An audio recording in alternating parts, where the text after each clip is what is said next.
Hello friends, આજે આપણે બનાવીએ દહીંવાળી સ્વીટ ચટણી, કોથમરીની ચટણી.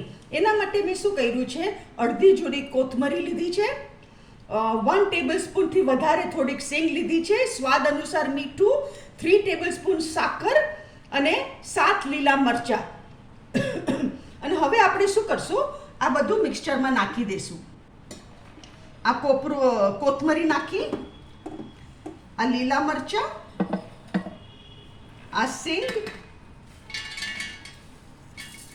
સાકર, મીઠું બધું આપણે મિક્સચરમાં નાખી દેવાનું.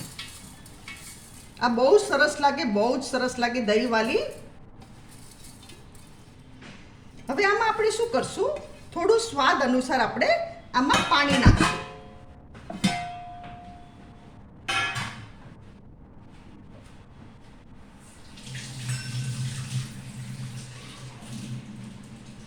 આપણે આમાં થોડું પાણી નાખીએ. મેં અહીંયા હાફ વાટકી જેટલું પાણી નાખ્યું છે. હવે આપણે મિક્સચરમાં આને પીસી લઈએ.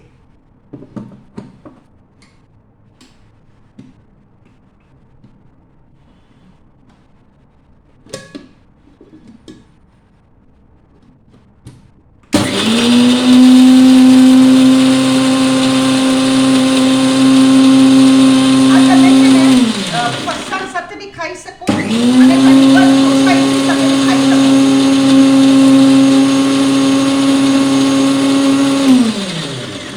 આપણે ઢોસા બનાવીએ ઘરે, એમાં કોકોનટ ચટણી એડ થઈ જાય તો તમે આ કરી શકો.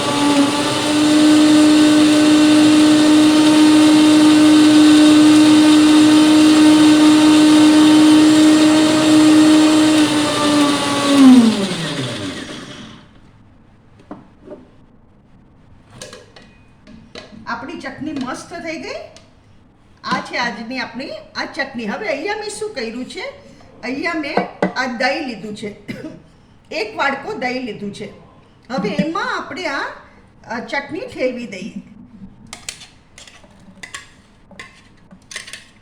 એક નાનો વાડકો લીધો છે દહીં, બહુ નથી લીધું.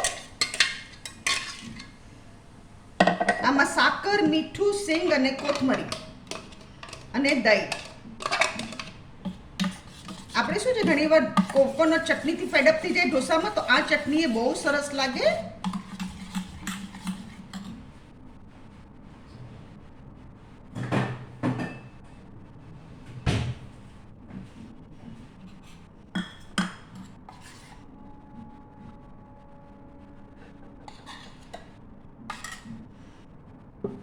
ફ્રેન્ડ્સ, આ છે આજની આપણી રેસીપી, કોપરાની દહીંવાળી ચટણી. અગર તમને મારી રેસીપી પસંદ આવે તો કમેન્ટમાં જરૂરથી લખો અને તમે બી બનાવો અને ફેમિલી સાથે એન્જોય કરો. Thank you.